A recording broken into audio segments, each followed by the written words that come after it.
Assalamualaikum warahmatullahi wabarakatuh. Saya Della Ramadita, NIM 40, PBSI 7A akan memaparkan hasil rangkuman yang berjudul Penggunaan Media Pembelajaran Bahasa Indonesia bagi Penutur Asing.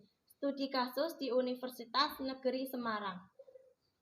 Bahasa merupakan sesuatu yang esensial dalam kehidupan. Bahasa menjadi kebutuhan mendasar bagi manusia. Seiring berkembangnya zaman, bahasa Indonesia diminati oleh penutur asing dari berbagai negara. Pembelajar bahasa Indonesia oleh penutur asing semakin meningkat, sehingga muncul istilah bahasa Indonesia bagi penutur asing atau BIPA.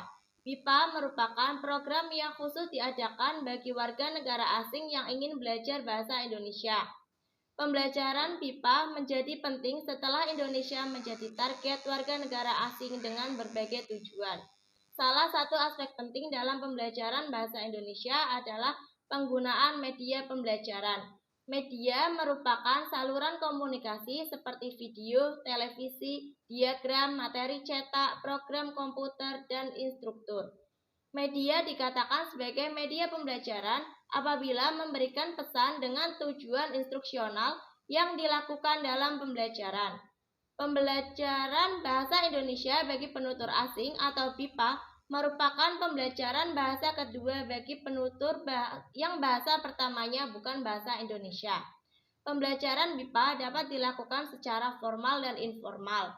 Pembelajaran formal dilakukan melalui institusi penyelenggaraan BIPA secara resmi, baik individu maupun klasikal. Sedangkan pembelajaran informal dapat berlangsung di mana saja. Pembelajar dapat belajar bahasa Indonesia di lingkungan masyarakat Indonesia. Aspek penting dalam pembelajaran BIPA yaitu aspek instruksional dan aspek non-instruksional. Aspek instruksional meliputi pembelajar, pengajar, tujuan pembelajaran, perangkat pembelajaran, bahan ajar atau materi, metode dan strategi, media pembelajaran, evaluasi, serta persiapan dan pengelolaan kelas. Aspek non-instruksional meliputi analisis kebutuhan pembelajar, sarana prasarana kelas, suasana kelas, lingkungan belajar, dan motivasi.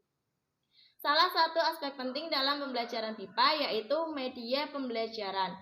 Media pembelajaran dapat menjadi sesuatu yang sangat membantu dalam pembelajaran bahasa Indonesia bagi penutur asing. Penggunaan media pembelajaran sangat penting dalam proses belajar mengajar, karena media merupakan alat bantu yang sangat bermanfaat bagi pembelajar maupun pengajar BIPA. Penggunaan media pembelajaran tidak asal, perlu ada pemilihan media pembelajaran yang tepat dalam suatu pembelajaran. Pemilihan media pembelajaran harus sesuai dengan isi materi yang diajarkan. Menurut saya, media ajar yang sesuai untuk kelas menengah yaitu menggunakan media audio yang berfungsi untuk menyalurkan pesan audio dari sumber pesan ke penerima pesan. Misalnya, radio atau rekaman. Digunakan untuk media pembelajaran BIPA. Pengajar BIPA akan menyalakan radio atau rekaman yang berkaitan dengan materi. Maka pembelajaran BIPA harus mendengarkan dengan cermat agar bisa menangkap isi dari materinya. Selain itu, juga bisa menggunakan media audiovisual seperti penayangan video yang dapat menampilkan suara dan gambar. Misalnya, pengajar BIPA menayangkan video yang berkaitan dengan materi, kemudian pembelajar BIPA melihat dan mendengarkan apa yang ditayangkan oleh pengajar BIPA, sehingga pesan yang disampaikan akan lebih mudah ditangkap pembelajar BIPA karena disertai gambar atau video yang menjadikan pembelajar BIPA bisa mengamati apa yang dilakukan pada tayangannya. Misalnya, orang berbicara menunjukkan arah atau denah. Maka ada video orang yang sedang menunjukkan arah.